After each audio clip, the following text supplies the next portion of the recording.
اللہ تعالیٰ نے حضور علیہ الصلوۃ والسلام کو جو پیٹ عطا فرمایا، جو بطن اقدس عطا فرمایا، اس کی خوبصورتی حضرت ام معبد رضی اللہ تعالی عنہا آپ بیان کرتی ہیں، فرماتی ہیں کہ حضور علیہ الصلوۃ والسلام کا مبارک پیٹ جو تھا وہ زیادہ بڑا نہیں تھا۔ پیٹ کا بڑا ہونا یہ خوبصورتی کو زائل کر دیتا ہے۔ سینہ وہ چپکا ہو اور پیٹ باہر نکلا ہو تو یہ حسن نہیں ہوتا، اور پیٹ چپکا ہو اور سینہ باہر نکلا ہو تو یہ بھی حسن نہیں ہوتا۔ تو حضور نبی اکرم صلی اللہ علیہ وسلم کو اللہ تعالیٰ نے یہ حسن عطا فرمایا کہ حضور علیہ الصلوۃ والسلام کا سینہ اور مبارک پیٹ یہ برابر تھا۔ یہ خوبصورتی ہوتی ہے۔ حضور علیہ الصلوۃ والسلام کے جو مبارک پہلو تھے وہ بے بال تھے، اور جس طرح آپ سماعت کر چکے کہ حضور علیہ الصلوۃ والسلام کے مبارک جسم پہ زیادہ بال نہیں تھے۔ حضور علیہ الصلوۃ والسلام کے مبارک جسم پر صرف سینہ اقدس پر ناف تک ایک بالوں کی لکیر تھی، باقی سارا جسم حضور علیہ الصلوۃ والسلام کا بے بال تھا۔ تو حضور کے مبارک پہلو بھی وہ بے بال تھے۔ ایک صحابی حضور علیہ الصلوۃ والسلام کے اسید بن عزیر رضی اللہ تعالیٰ عنہ، آپ بڑے جلیل القدر صحابی ہیں اور حضور علیہ الصلوۃ والسلام سے بڑا پیار فرمایا کرتے، حضور ان سے بڑی محبت فرمایا کرتے۔ آپ نے روایت سنی ہوگی کہ دو صحابہ حضور علیہ الصلوۃ والسلام کی خدمت میں حاضر تھے، رات کا وقت گزر گیا، یہ واپس پلٹنے لگے تو عرض کرتے ہیں حضور جی ہمارے پاس کوئی لائٹ نہیں ہے، کوئی جو نا روشنی کا بندوبست نہیں ہے، تو ہمیں کیا حکم نامہ ہے؟ تو حضور علیہ الصلوۃ والسلام نے فرمایا تمہارے ہاتھ میں کیا ہے؟ حضور جی عصا ہے، ڈنڈا ہے۔ تو حضور علیہ الصلوۃ والسلام نے اپنا مبارک ہاتھ اس ڈنڈے پہ رکھا، وہ ڈنڈا روشن ہو گیا، وہ عصا روشن ہو گیا۔ اب یہ دونوں صحابی جو تھے یہ سفر کرتے ہیں، اب ایک صحابی نے ایک طرف جانا تھا، ایک صحابی نے ایک طرف جانا تھا، تو دوسرا صحابی وہ فرماتا ہے کہ یار تو بھی اپنا ڈنڈا اس ڈنڈے کے ساتھ کر، یہ حضور علیہ الصلوۃ والسلام کے مبارک ہاتھوں کو لگا ہوا یہ عصا ہے تو یہ بھی روشن ہو جائے گا۔ اس نے اپنا ڈنڈا اس کے ساتھ لگایا تو وہ بھی روشن ہو گیا۔ تو یہ صحابی حضرت اسید بن عزیر رضی اللہ تعالیٰ عنہ تھے، حضور علیہ الصلوۃ والسلام سے بڑی محبت فرمایا کرتے، حضور علیہ الصلوۃ والسلام ان سے بڑی محبت فرماتے، اور کبھی حضور علیہ الصلوۃ والسلام ان سے بے تکلف بھی ہو جاتے۔ ایسا ایک موقع تھا کہ یہ صحابہ کرام کے ساتھ بیٹھ کے بات چیت کر رہے تھے، تو حضور علیہ الصلوۃ والسلام قریب سے گزرے، تو حضور علیہ الصلوۃ والسلام نے چھڑی کے ساتھ ان کے پیٹ میں کچوکا لگایا، تو یہ فوراً عرض کرتے حضور جی مجھے اس کی تکلیف ہوئی ہے اور میں نے اس کا بدلہ لینا ہے۔ اب صحابہ کرام حیران تھے کہ حضور علیہ الصلوۃ والسلام سے بدلہ لے گا، تو فرمایا حضور نے کہ ہاں تیرا حق ہے، تو بدلہ لے سکتا ہے۔ تو عرض کی حضور جی جب آپ نے مجھے یہ کچوکا لگایا ہے تو میرے جسم پہ قمیض نہیں تھی، تو حضور علیہ الصلوۃ والسلام نے قمیض اتار دی، فرمایا بدلہ لے لو۔ حضرت اسید بن عزیر رضی اللہ تعالی عنہ آپ فرماتے ہیں کہ حضور علیہ الصلوۃ والسلام نے جب اپنے مبارک بطن سے قمیض اٹھائی تو میں فوراً آگے بھاگا اور حضور علیہ الصلوۃ والسلام کے پہلوؤں سے چمٹ گیا اور میں چومنے لگا، اور میں نے اپنے رسول علیہ الصلوۃ والسلام کے بے بال پہلوؤں کو دیکھ لیا۔ حضور علیہ الصلوۃ والسلام کے مبارک پہلو وہ بے بال تھے۔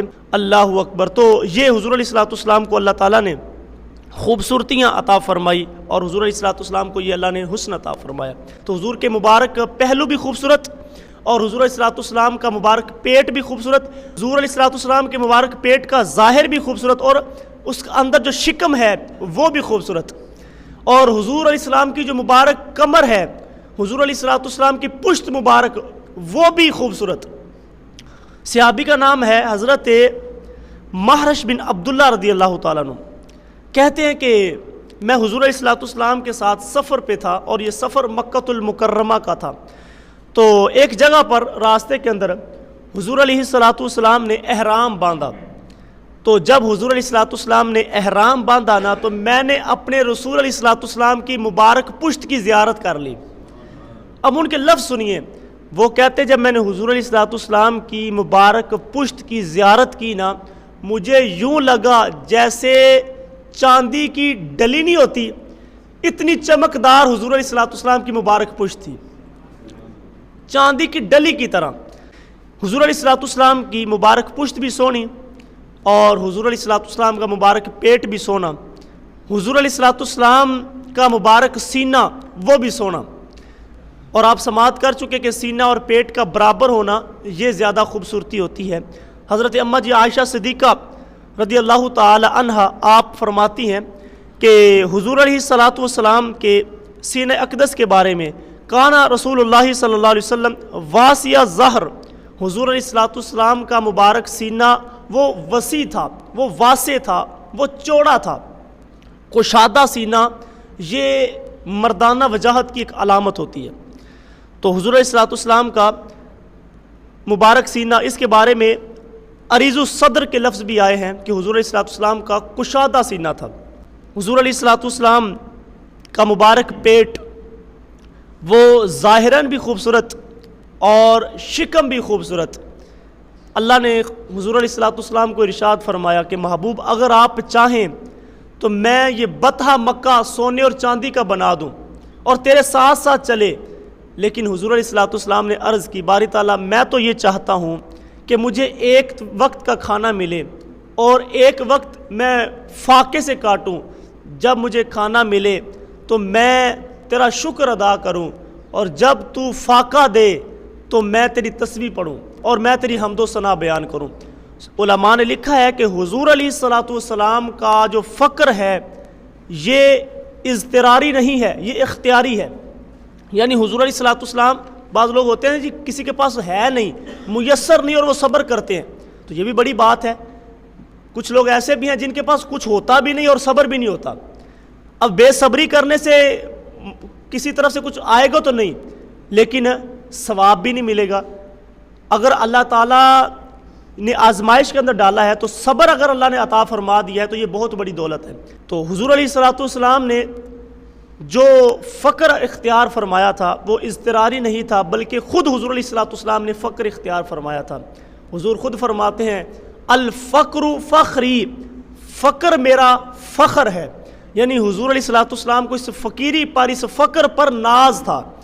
حضور علیہ السلام کتنے دن گزر جاتے کہ کھانا استعمال نہیں فرماتے، اور حضور نے ساری زندگی مرغن غذائیں نہیں کھائی تھی، رنگ برنگی غذائیں حضور نے نہیں کھائی تھی، بلکہ حضور علیہ السلام جو کی روٹی استعمال فرمایا کرتے، اور حضور نے کبھی ساری زندگی باریک آٹے کی روٹی نہیں استعمال فرمائی۔ حضور علیہ السلام کثرت کے ساتھ جو کی روٹی استعمال کیا کرتے تھے۔ میرے امام نے کہا تھا کل جہاں ملک اور جو کی روٹی غذا، یعنی ساری خدائی، سارا جہان ان کی ملکیت ہو اور وہ جو کی روٹی کھائیں، کل جہاں ملک ہو اور جو کی روٹی غذا، اس شکم کی قناعت پہ لاکھوں سلام، اس شکم کی قناعت پہ لاکھوں سلام۔ تو حضور علیہ السلام کا جو فقر ہے وہ اختیاری ہے، اور حضور علیہ السلام کو اللہ تعالیٰ نے یہ اعزاز عطا فرمایا تھا کہ حضور علیہ السلام اس فاقے پر بھی حضور علیہ السلام اللہ کی حمد و ثنا بیان فرمایا کرتے۔ غزوہ خندق کے موقع پر جب صحابہ کرام خندق کھود کے تھک گئے اور بھوک بھی تھی اور کام بھی کر رہے تھے، تو کھانے کے لیے کوئی چیز نہیں تھی، تو ایک صحابی حضور علیہ السلام کی خدمت میں حاضر ہوتے ہیں کہ حضور جی یہ دیکھیں نا، میں نے پیٹ میں پتھر باندھا ہوا ہے، یعنی بھوک اتنی زیادہ تھی کہ مجھ سے سیدھا نہیں ہوا جا رہا تھا، تو میں نے کمر سیدھی رکھنے کے لیے اپنے پیٹ پہ پتھر باندھ لیا ہے۔ تو یہ شکایت لے کے اللہ اکبر، یار صحابہ کرام کو جو بھی پریشانی ہوتی وہ حضور کی خدمت میں پہنچ جاتے۔ ایک تُہی ہوتے ہیں میریاں آساں دا سہارا، دس کنوں کراں جے تینوں نہ کراں یاد، حضور علیہ السلام کی خدمت میں حاضر ہو جاتے۔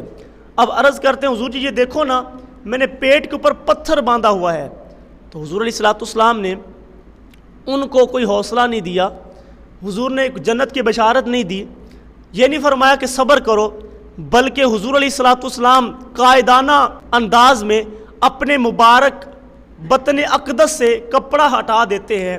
دیکھنے والا کیا دیکھتا ہے، اس کے بدن پر تو ایک جو نا پتھر بندھا ہوا تھا، لیکن اپنے آقا و مولا کے بدن کو دیکھتے ہیں، حضور کے مبارک پیٹ پر 2 پتھر بندھے ہوئے تھے۔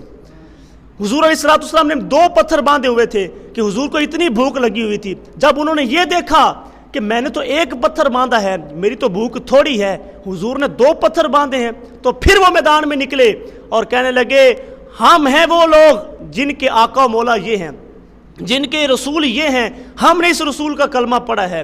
اللہ اکبر۔ تو حضور علیہ السلام کا مبارک جو پیٹ ہے وہ ظاہری بھی خوبصورتی رکھتا ہے اور اس کا جو شکم ہے وہ بھی خوبصورتی رکھتا ہے، حضور کے پہلو بھی خوبصورت اور حضور علیہ السلام کی مبارک پشت وہ بھی خوبصورت، وہ پشت جس کے بارے میں میرا رب کہتا ہے کہ وَوَضَعْنَا عَنْكَ وِزْرَكَ الَّذِي أَنْقَضَ ظَهْرَكَ، محبوب جس بوجھ نے آپ کی کمر کو بوجھل کر دیا تھا، ہم نے اس بوجھ کو اتار دیا ہے۔ حضور علیہ السلام نے جو مکی زندگی گزاری اور جن مشکلات کے ساتھ حضور نے تبلیغ فرمائی، تو ایک بوجھ تھا، تو مدینہ المنورہ کے اندر جا کر کے آسانیاں پیدا ہوئی۔ تو اللہ تعالیٰ فرماتا ہے محبوب جو آپ کی پشت پر جو بوجھ تھا ہم نے اس بوجھ کو اتار دیا ہے اور آپ کے لیے آسانیاں پیدا فرما دی ہیں۔ اللہ اکبر۔ تو حضور علیہ السلام کے مبارک سینے کے حوالے سے اللہ تعالیٰ کا فرمان سنیے، رب فرماتا ہے الم نشرح لک صدرک، محبوب ہم نے آپ کا سینہ کشادہ نہیں کر دیا، یہ رب خود فرما رہے۔ اور دوسری جگہ پر حضرت موسیٰ علیہ السلام رب کی بارگاہ میں خود عرض کرتے ہیں رب اشرح لی صدری، یا اللہ میرا سینہ کھول دے۔ آپ کی توجہ چاہوں گا جی، موسیٰ علیہ السلام خود اللہ سے عرض کر رہے ہیں کہ یا اللہ رب اشرح لی صدری، یا اللہ میرا سینہ کھول دے۔ اور حضرت نبی اکرم صلی اللہ علیہ وسلم رب کی بارگاہ میں ابھی عرض نہیں کرتے کہ رب خود فرماتا ہے الم نشرح لک صدرک، محبوب ہم نے آپ کا سینہ ہی کھول دیا ہے۔ یہ ہے حضور علیہ السلام کا انداز۔ اللہ اکبر۔ حضور علیہ السلام کو اللہ تعالیٰ نے سینے کی ظاہری کشادگی بھی عطا فرمائی تھی اور معنوی کشادگی بھی عطا فرمائی تھی۔ سینہ کشادہ ہو تو اس سے مراد یہ ہے کہ سینہ وہ علم اور معرفت کے نور سے مالا مال ہو۔ تو اللہ تعالیٰ نے حضور علیہ السلام کو یہ انداز بھی عطا فرمایا کہ حضور علیہ السلام رب نے جو حضور کو علم عطا فرمایا تھا اس کی حفاظت فرمانے والے تھے اور اس کو سینے کے اندر محفوظ کرنے والے تھے۔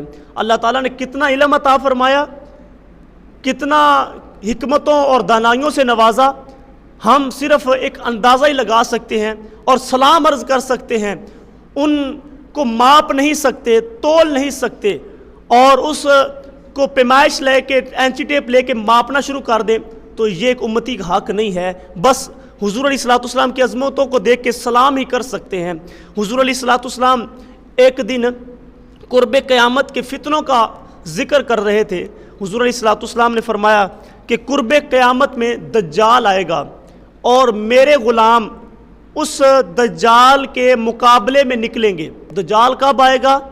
حضور نے یہ بات ارشاد فرمائے ہوئے تقریباً 1500 سال ہو گئے، اور دجال جو ہے وہ کب آئے گا ابھی نہیں پتہ۔ حضور علیہ السلام فرماتے ہیں کہ قرب قیامت میں جب دجال آئے گا تو میرے امتی، میرے غلام اس کے مقابلے میں نکلیں گے۔ فرمایا میں ان غلاموں کو نام بنام جانتا ہوں۔ بات ختم نہیں ہوئی، حضور فرماتے ہیں میں اپنے ان غلاموں کے ناموں کو بھی جانتا ہوں اور ان کے باپوں کے ناموں کو بھی جانتا ہوں۔ بات ابھی بھی ختم نہیں ہوئی۔ حضور علیہ السلام فرماتے ہیں میں اپنے غلاموں کے ناموں کو بھی جانتا ہوں، ان کے باپوں کے ناموں کو بھی جانتا ہوں، اور جس خاندان سے ہوں گے میں ان خاندانوں کو بھی جانتا ہوں۔ بات ابھی بھی ختم نہیں ہوئی۔ حضور فرماتے ہیں میں غلاموں کے ناموں کو بھی جانتا ہوں، ان کے باپوں کے ناموں کو بھی جانتا ہوں، ان کے خاندانوں کو بھی جانتا ہوں، اور جن گھوڑوں پہ چڑھ کے وہ جہاد کریں گے میں محمد ان گھوڑوں کی رنگت کو بھی جانتا ہوں۔ اللہ اکبر۔ یہ کیا تھا؟ یہ میرے رب نے سینہ کشادہ کر دیا تھا، یہ میرے رب نے علم اور معرفت کا نور عطا فرمایا تھا، جس کی وجہ سے حضور علیہ السلام کو اللہ نے یہ علم عطا فرمایا تھا۔ علم خدا نے اینا دتا عقلاں وچ نہ آوے، اور عقل خدا نے اینی دتی علماں وچ نہ آوے۔ اللہ اکبر۔ حضرت سیدنا عمر رضی اللہ تعالیٰ عنہ آپ فرماتے ہیں ایک دن حضور علیہ الصلوۃ والسلام ممبر پہ تشریف فرما ہوئے، حضور علیہ الصلوۃ والسلام ہمارے سامنے تشریف فرما ہوئے، اور حضور نے کائنات کے آغاز سے لے کر کے آخر تک جنتی جنت میں چلے گئے اور جہنمی جہنم میں چلے گئے، حضور نے ہر چیز بیان فرما دی۔ فرماتے ہیں جس کو یاد رہا وہ یاد رہا، اور جو بھول گیا وہ بھول گیا۔ حضور علیہ الصلوۃ والسلام نے یہ سارا کچھ بیان فرما دیا۔ حضرت حذیفہ بن یمان کہتے ہیں کہ حضور نے سارا کچھ بیان فرما دیا تھا، تو ہمیں ہر چیز تو ہر وقت یاد نہیں رہتی تھی، ہاں جب کوئی واقعہ پیش آتا تھا نا تو ہم اس واقعے کو دیکھ کے پہچان جاتے، اس کی نشاندہی تو حضور نے پہلے بیان فرما دی تھی، تو پھر ہمیں وہ سارا کچھ یاد آ جاتا۔ اچھا، اس سینے کے اندر رکھا ہوا حضور کا دل اقدس اور حضور علیہ الصلوۃ والسلام کا مبارک دل، جس کے بارے میں میرے امام نے کہا تھا دل سمجھ سے ورا، سارے اعضاء کا ذکر کرتے ہیں اعلیٰ حضرت اپنے جو قصیدے کے اندر سلام کے اندر، لیکن جب دل پہ پہنچتے ہیں تو کہتے ہیں دل سمجھ سے ورا، مگر یوں کہوں غنچۂ راز وحدت پہ لاکھوں سلام۔ یہ رب کے رازوں کا امین میرے رسول علیہ الصلوۃ والسلام کا دل اطہر ہے، دل اقدس ہے۔ حضور علیہ الصلوۃ والسلام فرماتے ہیں میری آنکھیں سوتی ہے، میرا دل جاگتا رہتا ہے۔ یہ اللہ تعالیٰ نے حضور علیہ الصلوۃ والسلام کو یہ اعزاز عطا فرمایا تھا۔ اللہ اکبر۔ جب معراج کی رات حضرت جبریل امین حاضر خدمت ہوئے تو حضور علیہ الصلوۃ والسلام کو معراج کے لیے لے کے جانے لگے، تو حضور علیہ الصلوۃ والسلام کے مبارک سینے کو چاک کیا اور حضور علیہ الصلوۃ والسلام کا دل اقدس باہر نکالا، اس کو ایک تشت کے اندر رکھا اور زمزم سے اس کو غسل دیا۔ یار کسی کا دل اگر نکال دیا جائے تو کیا وہ زندہ رہ سکتا ہے؟ لیکن میرے رسول علیہ الصلوۃ والسلام کے سامنے حضور کا دل نکالا گیا، حضور دیکھ رہے تھے، اور جبریل امین نے جب حضور کے دل اقدس کو دیکھا تو عرش کر اٹھے کہ واہ واہ کیسا دل ہے جس کی دو آنکھیں ہیں جو دیکھتی ہیں، دو کان ہیں جو سنتے ہیں۔ یہ اللہ تعالیٰ نے حضور علیہ الصلوۃ والسلام کو دل عطا فرمایا، اس لیے اعلیٰ حضرت فرماتے ہیں، آپ فرماتے ہیں دل سمجھ سے ورا، مگر یوں کہوں گنچائے راز وحدت پہ لاکھوں سلام۔ اللہ اکبر۔ تو حضور علیہ الصلوۃ والسلام کو اللہ نے وہ دل عطا فرمایا کہ جس دل سے کوئی چیز پوشیدہ نہیں رکھی گئی، تو حضور علیہ الصلوۃ والسلام کے مبارک سینے کو اللہ تعالیٰ نے کشادہ فرمایا، اور سینے کے اندر جو دل رکھا وہ دل راز وحدت اور راز الہی کا گنجینہ بنایا۔ اللہ تعالیٰ حضور علیہ الصلوۃ والسلام کی محبتیں ہم سب کو نصیب فرمائے۔